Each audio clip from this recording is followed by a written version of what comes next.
बच्चों में Shivam and Vicky coaching में आपका तहे दिल से स्वागत करता हूं। बच्चों मैं आज पढ़ाऊंगा आपको लॉजिकल रीजनिंग और लॉजिकल रीजनिंग का मैं पार्ट पढ़ाऊंगा सिलोजिज्म, जिसे बोलते हो आप न्याय निगमन।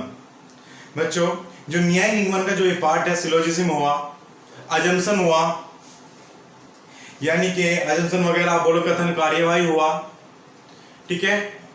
ये चैप्टर जो है लॉजिकल रीजनिंग के, ये सभी परीक्षाओं में आम हो गए। जैसे अगर मैं बात करूं यूपी पुलिस, कथन निष्कर्ष वगैरह, हर परीक्षा में 2 या 3 क्वेश्चन मिलेंगे और मिलते भी है। UP police, Delhi police, SI, railway, NTPC, group D, video, लेखपाल, सभी परीक्षाओं के लिए ये जो आज का सेशन है ये अनिवार्य है। तो बच्चों आज मैं पढ़ाऊंगा आपको सिलोजिज्म।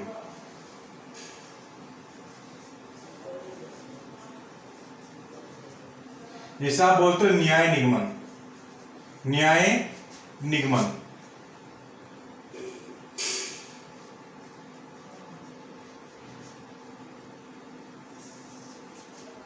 अगर बच्चों मैं आपसे बात करता हूं जो सिलोजिज्म है, ये एक ग्रीक शब्द है। कैसा है ये? एक ग्रीक है। ये कैसा शब्द है? ग्रीक शब्द है। इतनी बातें क्लियर है ये। अब देखो सिलोजिज्म पढ़ने का तरीके अलग अलग है। अगर मैं बात करता हूं तो इसमें आपको एक स्टेटमेंट दिया होगा, स्टेटमेंट यानी कथन दिया होगा। वो कथन के अकॉर्डिंग आपको क्या निकालना पड़ेगा? निष्कर्ष निकालना पड़ेगा, कंक्लूजन, ठीक है। और जो कथन में दिया है, कथन के अकॉर्डिंग ही हम सत्य या असत्य यानी ये सही या गलत बोल सकते हैं। और जो हमें पता नहीं है तो उसे क्या बोल लेंगे? डाउट, यानी कि ना तो हम उसे गलत कह सकते हैं और ना हम उसे सही कह सकते हैं। तो बच्चों अगर कोई कथन दे दिया, कथन के अकॉर्डिंग क्या निकाल लोगे? निष्कर्ष निकाल लोगे। और हमेशा कथन जो मानोगे वो 100% सत्य मानना। 100% सत्य मानोगे तो कथन के अकॉर्डिंग आप निष्कर्ष निकाल लोगे। और ओनली क्या कथन 100% सत्य ही मानना होगा। जो दिया है वो सत्य मानना होगा और सत्य मानने के अकॉर्डिंग ही कथन के अकॉर्डिंग आप निष्कर्ष जो निकाल लोगे वो कथन के अकॉर्डिंग ही निष्कर्ष निकाल लोगे। जैसे अगर मैं बात करता हूं, समझने की कोशिश करना, मैं आपको एक स्टेटमेंट दे रहा हूं यानी कथन दे रहा हूं कि एक लड़का है राम। मैं कहता हूं राम के पास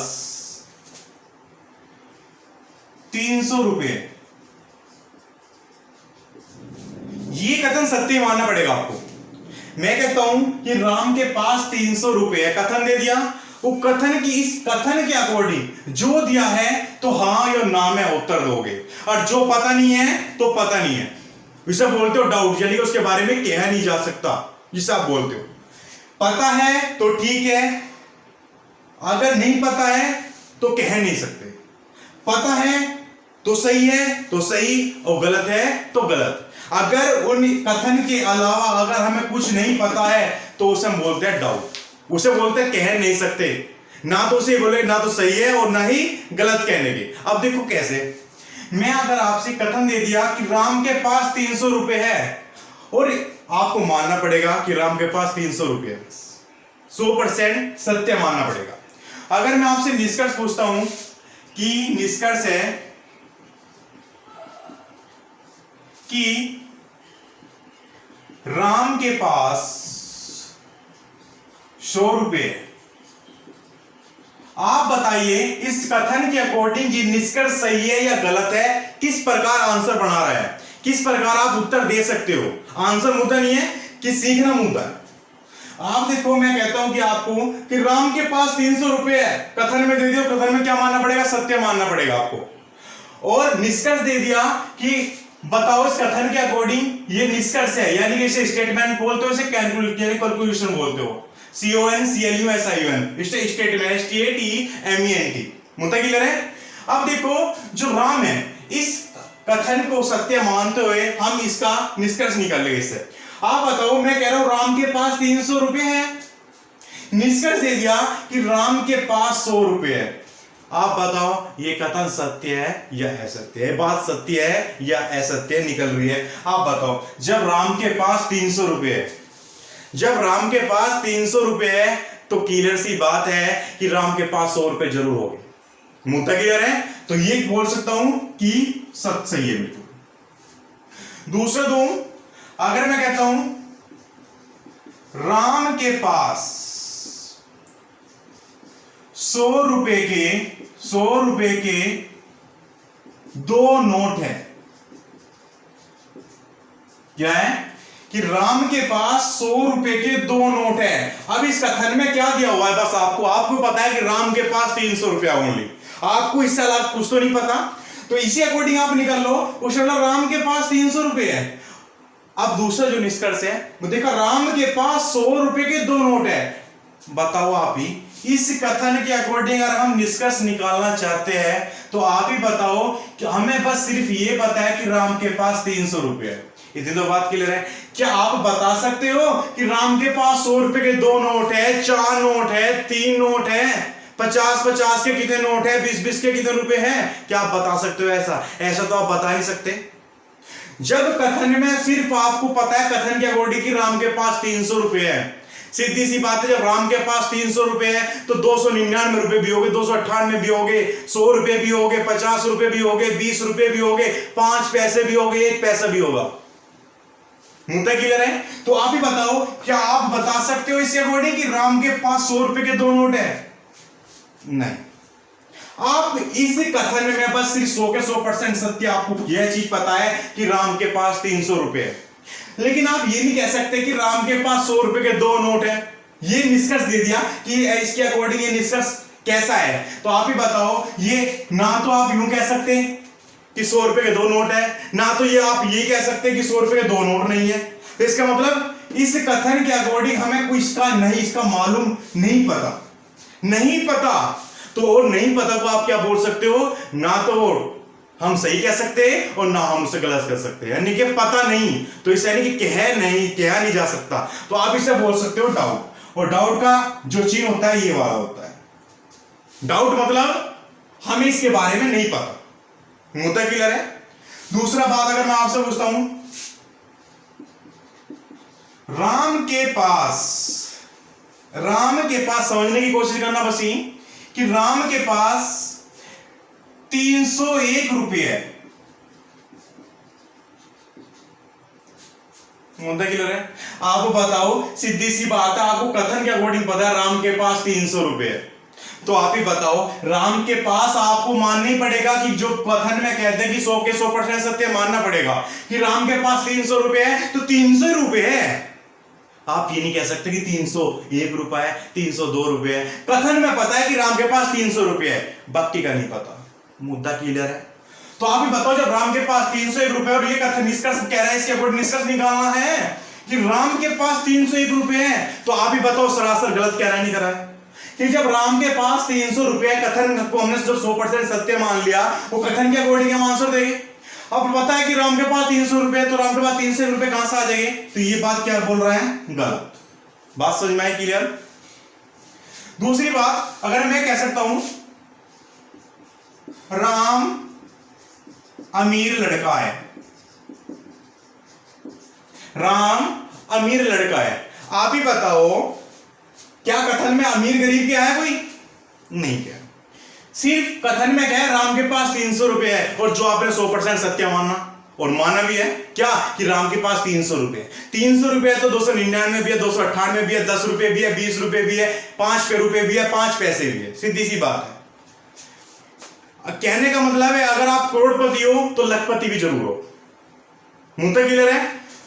तो आप समझो कि राम अमीर लड़का है। क्या आप ये बताओ, कथन के अकॉर्डिंग मैं इस निष्कर्ष का जवाब दे सकता हूं क्या कि कथन में आपको पता है कि राम के पास 300 रुपए है, सीधी सी बात है, बस 300 रुपए है, और 300 रुपए है तो आपको पता है 200 रुपए भी हो गए, 100 रुपए भी हो गए, 5 रुपए भी हो गए, यानी कि 300 रुपए से कम जितने भी हो गए वे सारे इसके पास हो गए, नहीं हो गए, और बाकी तो कुछ नहीं पता। आप ये बताओ, क्या आप इस कथन के अकॉर्डिंग निकाल सकते राम एक अमीर लड़का, राम अमीर लड़का है? बता तो नहीं सकते क्या वो अमीर है क्या गरीब है। बस इस कथन से हमें यह पता लग रहा है कि 100% कि राम के पास बस 300 रुपए, और इसके अकॉर्डिंग आपको आंसर देना होगा। अब इसके अकॉर्डिंग में देखा राम एक अमीर लड़का है भैया, 300 रुपए है उसके पास, ना कोई अमीर का जिक्र कर रहा ना कोई गरीब का, तो आप इसे ना तो सही कह सकते हो ना इसे गलत कह सकते हो, पता नहीं, कहा नहीं जा सकता, तो आप इसे क्या बोलोगे? डाउट। मुद्दा क्लियर है? अगर ये कह दूं राम के पास 5 पैसे है, चलो पैसे निकाल लो, 50 रुपए है, तो ऐसे निकाल लो, सीधी सी बात है, कथन के अकॉर्डिंग निष्कर्ष निकालना होगा। राम के पास 300 रुपए, आप यूं बताओ जब राम के पास 300 रुपए है, 50 रुपए तो हो गए होंगे, सीधी सी बात है, ये कथन क्या हो जाएगा? सही। इतनी बात क्लियर है? अगर देखो एक महत्वपूर्ण बात, अगर मैं ये कह दूं राम अमीर लड़का हो सकता है, राम अमीर लड़का हो सकता है, यानी कि हो सकता है मतलब क्या होता है? संभावना। ये बात समझे? मुद्दे क्लियर है? अब तक इससे पहले कथन था राम अमीर लड़का है, देखो कथन में दिया हुआ है सिर्फ राम के पास 300 रुपए है, इतनी बातें क्लियर है? अब आपको पता राम के पास 300 रुपए है तो 200 भी हो गए, 100 भी हो गए, मुद्दा क्लियर है? लेकिन ये जो निष्कर्ष निकालना था कथन के अनुसार, जब देखा राम अमीर लड़का है, अब आपने देखा राम अमीर लड़का तो है, यहां क्या कथन में दिया हुआ है राम अमीर लड़का है, इसके अकॉर्डिंग तो हमें पता नहीं है, तो पता नहीं क्या बोल दोगे? डाउट। हो भी सकता है और हो भी नहीं सकता, नहीं संभावना जता रहे हो। अगर क्वेश्चन में आपको ये कहते हैं राम अमीर लड़का हो सकता है, देखो यहां संभावना जता रहे थे, तभी तो आप डाउट बोल रहे थे। लेकिन देखो अगर मैं संभावना हटा दूं फिलहाल के लिए, आप ये समझ लो कि संभावना नहीं दी हुई है, राम अमीर लड़का है ये तो बना, तो इसका मतलब क्या है? डाउट में। अगर आपको डाउट में अगर आप संभावना लगा दे राम अमीर लड़का हो सकता है, तो अब ये क्या हो गया? सही हो गया। आई बात समझ में? कैसे? तो आप एक चीज ध्यान रखोगे, इससे क्या समझ में आया आपको? इससे ये समझ में आया, अगर कोई कथन, अगर कोई निष्कर्ष कथन का समर्थन करेगा, यानी कि उसके हित में बोलेगा, तो डायरेक्ट या इनडायरेक्टली क्या हो जाएगा? सही हो जाएगा। अगर कोई निष्कर्ष कथन का विरोध करेगा, वो क्या हो जाएगा? गलत हो जाएगा, डायरेक्ट या इनडायरेक्ट। देख लो, वो कह रहा है, देखो विरोध कर रहा नहीं कर रहा, राम के पास 300 रुपए, ये कह रहा राम के पास 301 रुपया है, भाई 300 रुपए तो 301 रुपया कहां से आ जाएगा? मुद्दा क्लियर समझ में आया? दूसरी बात,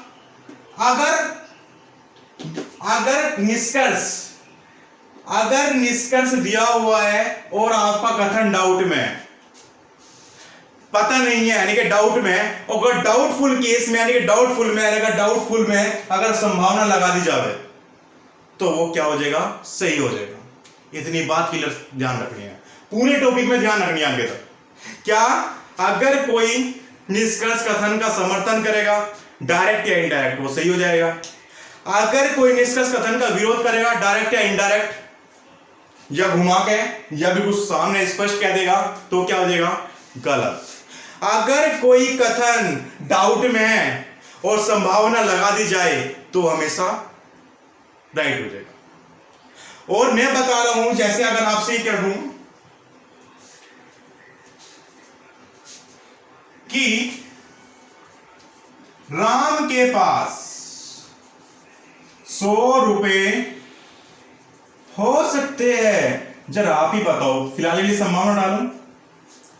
अब आपको पता था कि राम के पास 100 रुपए है, इस कथन के अकॉर्डिंग हमने जो निष्कर्ष यानी कि जिस निष्कर्ष के अकॉर्डिंग जो हमने यानी कथन दिया हुआ है, जो कथन के अकॉर्डिंग निष्कर्ष निकाल रहे हैं। अब तक पता कि राम के पास 100 रुपए है, आपको पता था कथन में कि 100 के 100% राम के पास 300 रुपए है। आप ही बताओ, राम के पास, इसने बोला था कि राम के पास 100 रुपए है, मैंने संभावना डाली फिलहाल के लिए, राम के पास 100 रुपए है, तो आप ही बताओ ये क्या था? सही था, क्योंकि जब 300 रुपए है तो 100 रुपए भी है। मुद्दा क्लियर है? जब करोड़पति हो तो लखपति भी जरूर होगा। मुद्दा क्लियर है? तो देखो राम के पास 100 रुपए है तो सही था, बिल्कुल सही, लेकिन क्या लगा दिया? संभावना। हो सकते हैं। आप ही बताओ, जब राम के पास 100 रुपए है और उसमें संभावना लगा रहे, सही में संभावना लगा रहे हो, तो ये क्या हो जाएगा? गलत हो जाएगा। आई बात क्लियर समझ में आई या नहीं आई है? अगर दूसरी बात बस ये समझ लो कि मैं कहता हूं राम के पास 301 रुपए हो सकते हैं, संभावना हटाओ फिलहाल के लिए, ये वाला जो निष्कर्ष था सेम है नहीं। राम के पास क्या है? 301 रुपए। मुद्दा क्लियर है? तो राम के पास 301 रुपए, आपको कथन में बताया कि 100 के 100 राम के पास 301 रुपए है, और ये क्या कर रहा? राम के पास 301 रुपए है, तो ये बताओ ये कथन का क्या कर रहा? विरोध कर रहा। तो इसका मतलब क्या? आपको पता है कि 100% राम के पास 300 रुपए कथन के अकॉर्डिंग, तो आपको ये तो नहीं पता, यानी कि ये तो पता है कि जब राम के पास 300 रुपए है 100%, तो राम के पास 301 रुपए है, ये निष्कर्ष बोला, तो ये क्या है? गलत है। जब है ही नहीं 300 रुपए है तो ये क्या है? गलत। लेकिन सुन लो कि अगर गलत में अगर संभावना लगा दी जाए कि राम के पास 301 रुपए हो सकते हैं, अरे भाई ये बताओ, जब राम के पास 301 रुपए है ही नहीं, वो पहले से ही गलत है, उसमें संभावना भी लगा दो तब भी गलत ही होगा। आई बात समझ में? तो समझो, अगर मैंने चार बातें सिखा दी, अगर कोई निष्कर्ष कथन का समर्थन करेगा डायरेक्ट इनडायरेक्ट वो सही हो जाएगा, अगर कोई निष्कर्ष कथन का विरोध करेगा वो गलत हो जाएगा, अगर कोई निष्कर्ष डाउट में है, अगर उसमें संभावना लगा दी जाए तो वो क्या हो जाएगा? सही हो जाएगा। अगर कोई निष्कर्ष सही है उसमें संभावना लगा दोगे तो वो क्या हो जाएगा? गलत हो जाएगा। अगर कोई निष्कर्ष गलत है उसमें संभावना लगा दोगे तो वो तब भी गलत ही रहेगा। अरे भाई गलत में कुछ भी चढ़ा लो तो वो तो गलत का गलत ही रहेगा, कभी सही हो जाएगा क्या? नहीं हो सकता। जैसे अब दूसरा उदाहरण ले लो, समझ में आया इतनी बात? दूसरा देखो, और बहुत डेप्थ में पढ़ेंगे, डेप्थ मतलब यानी कि गहराई में पढ़ेंगे बहुत ज्यादा। अब तक जो आपने पढ़ा होगा,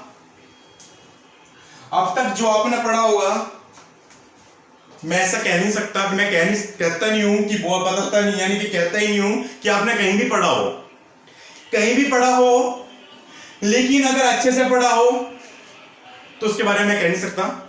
लेकिन अगर ऊपर से पढ़ा हो, आपने ऊपर से पढ़ा हो तो उसके लिए खेद है। उसे निष्कर्ष जो सिलोजिज्म पढ़ेंगे, ये मैं डेप्थ पे लिख कर चलूंगा, बिल्कुल डेप्थ में। जो पहले पढ़ा होगा ऊपर से, वो कृपया करके फॉर्मेट मार दिए, मुद्दा क्लियर है। और आपको कठिनाई भी आ गई, लेकिन कठिनाई आ भी रही है, जो बात सत्य है सत्य बताऊंगा, और जो बात असत्य है वह असत्य होगी, और जो पता नहीं है वह डाउट होगी। ये बात क्लियर है। और कथन को 100% सत्य मान के चल रहे हैं। दूसरा बात, अगर मैं कह दूं, आप ही बताओ, एक कथन दे रहा हूं आपको,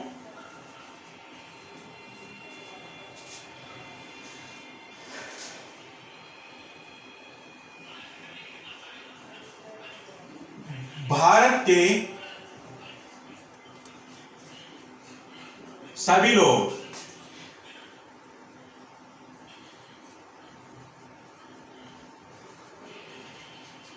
ईमानदार है, ये कथन दे दिया, और 100 के 100% क्या मानना पड़ेगा? सत्य। निष्कर्ष इसके अकॉर्डिंग निकालना है।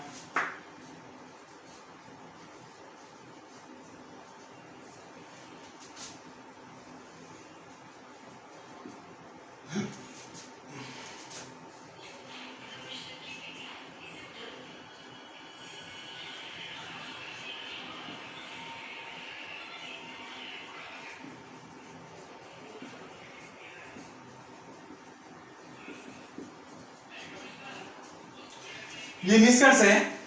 कथन बोल रहा है कि भारत के सभी लोग, सभी का मतलब होता है 100%, ये बात ध्यान रखो, सभी का मतलब क्या होता है? 100%। उसने बोला है कि भारत के सभी लोग, यानी कि भारत में जितने भी लोग रहते हैं, कहीं भी हो, कैसे भी हो, वे सारे के सारे क्या है? ईमानदार। कथन ने ये कह दिया, तो आपको 100 के 100% क्या मानने पड़ेंगे? ईमानदार मानने। इसके अकॉर्डिंग बोला है कि यूपी के सभी लोग ईमानदार हैं। आप एक बात बताओ, ये भारत है, जब पूरा भारत, ये क्या है? पूरा भारत ईमानदार है। पूरे भारत के यानी कि 100% सारे भारत के सभी लोग क्या है, यानी कि भारत के सभी लोग ईमानदार है। तो आप ये बताओ भारत में क्या है, यूपी भी पड़ता है, दिल्ली भी पड़ता है, सभी स्टेट पढ़ते हैं।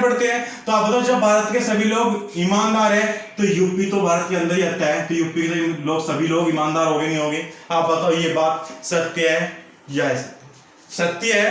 दूसरा अगर निष्कर्ष देता हूं आपको कि भारत के कुछ लोग ईमानदार हैं,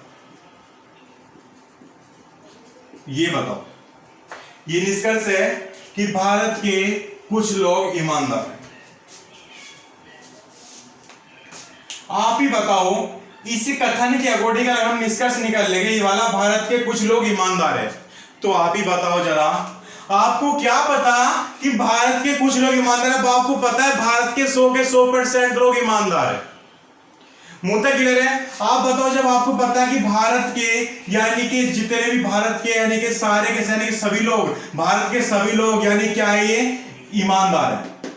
भारत के जितने भी लोग हैं ये सारे के सारे क्या है, ईमानदार है। आप ही बताओ जब भारत के सभी लोग यानी कि 100% लोग ईमानदार हैं,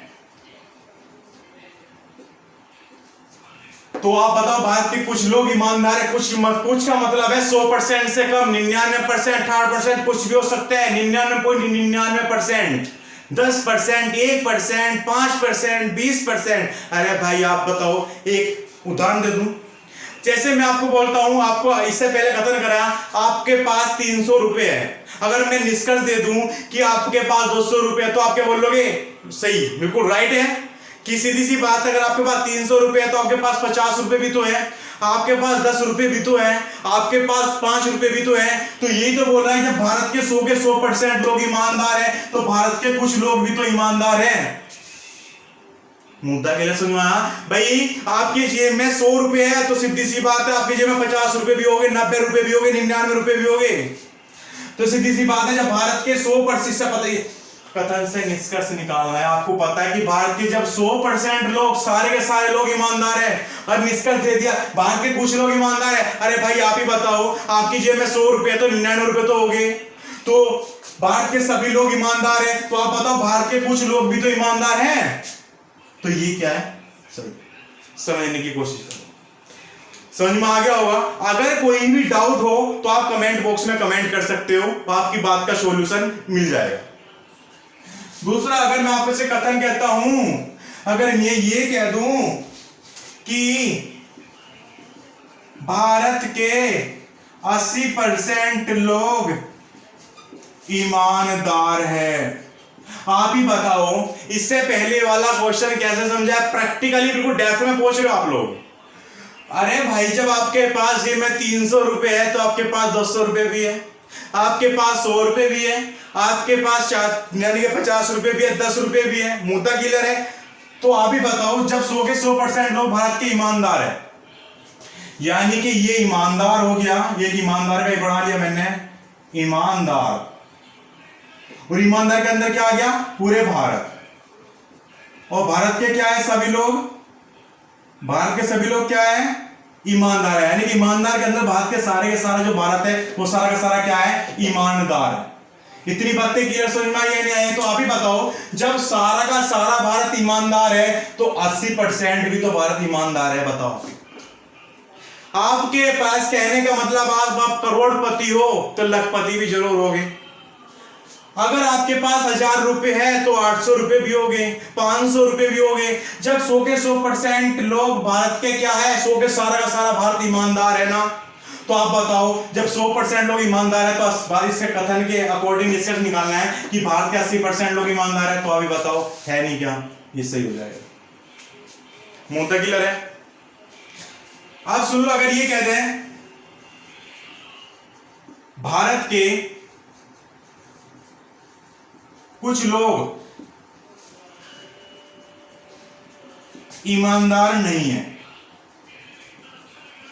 ये बताओ कथन सत्य है, असत्य है या डाउट है, क्या है? बस 3 चीज पढ़ोगे आप इसमें, ट्रू, फॉल्स और डाउट। डाउट मतलब कह नहीं सकते, फॉल्स यानी कि गलत, यानी कि असत्य, ट्रू यानी कि सत्य, बस 3 चीजें निकलेगी और 3 चीजें पूरा खेल खेलोगे आप लोग। बिल्कुल डेप्थ में समझना, बिल्कुल बेसिक करा रहा हूं। अभी क्वेश्चन एक आधा भी ले लूंगा, लेकिन आगे आगे जब मैं पार्ट पढ़ाऊंगा, बिल्कुल अगर किसी ने बेस नहीं समझा तो मेरे कोई क्वेश्चन हिला नहीं सकता, ये बात की मैं दावा करता हूं।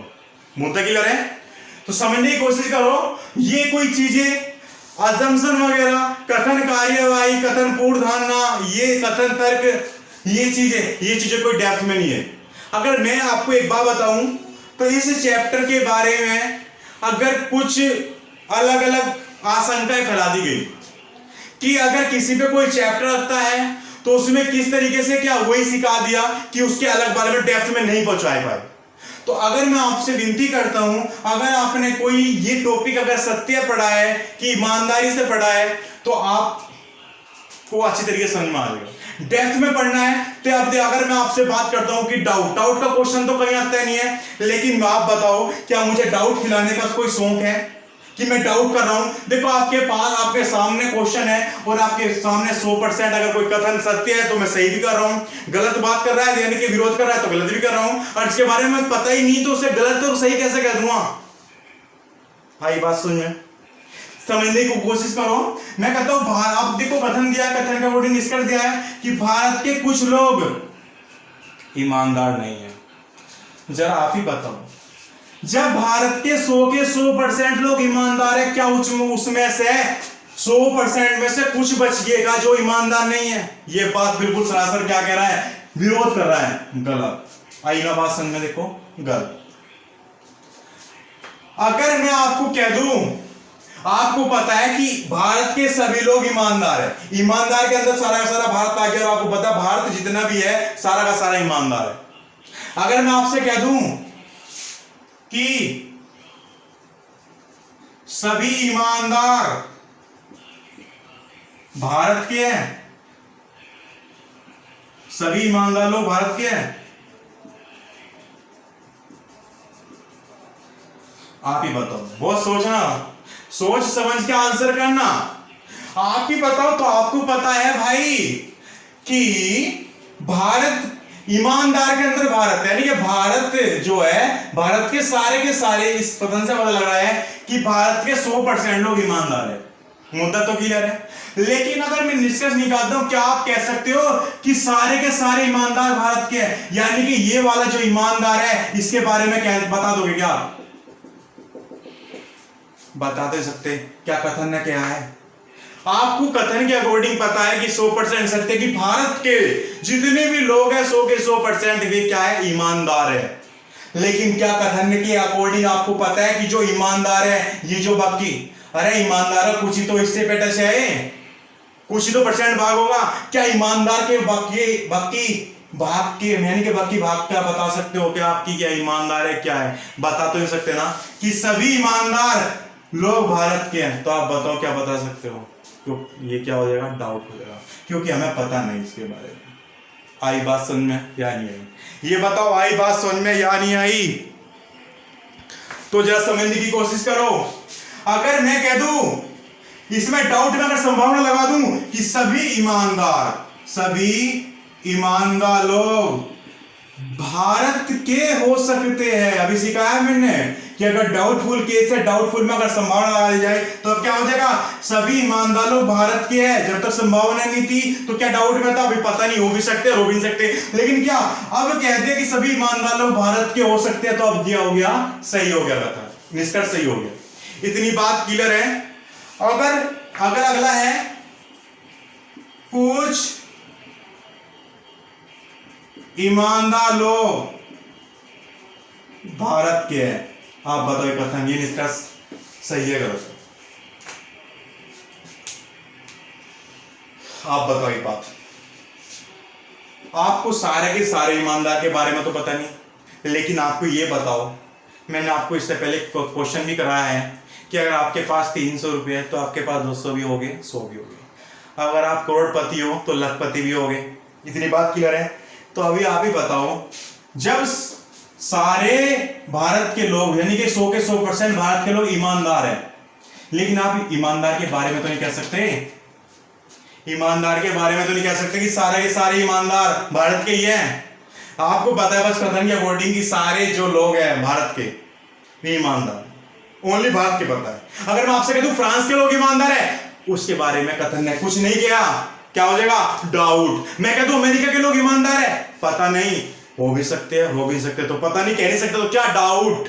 अगर मैं कह दूं कि चीन के लोग ईमानदार है, तो क्या हो जाएगा? डाउट, पता नहीं। चीन के लोग बेईमान हैं, मैं अगर ये भी कह दूं तो आपको क्या पता बेईमान है या नहीं है? इस कथन के अकॉर्डिंग तो बस मुझे ये पता है कि भारत के सारे 100 के 100% लोग ईमानदार है। तो आप ही बताओ कि अब कथन ने दिया है कि कुछ ईमानदार लोग भारत के, अगर बताओ 100% ईमानदार हो गए तो उसमें से कुछ हिस्सा भारत के तो हो गए ईमानदार। जो भारत के सारे लोग ईमानदार है, वो ईमानदार का कुछ तो हिस्सा टच कर हो गई, चाहे 1% हो चाहे 2% हो।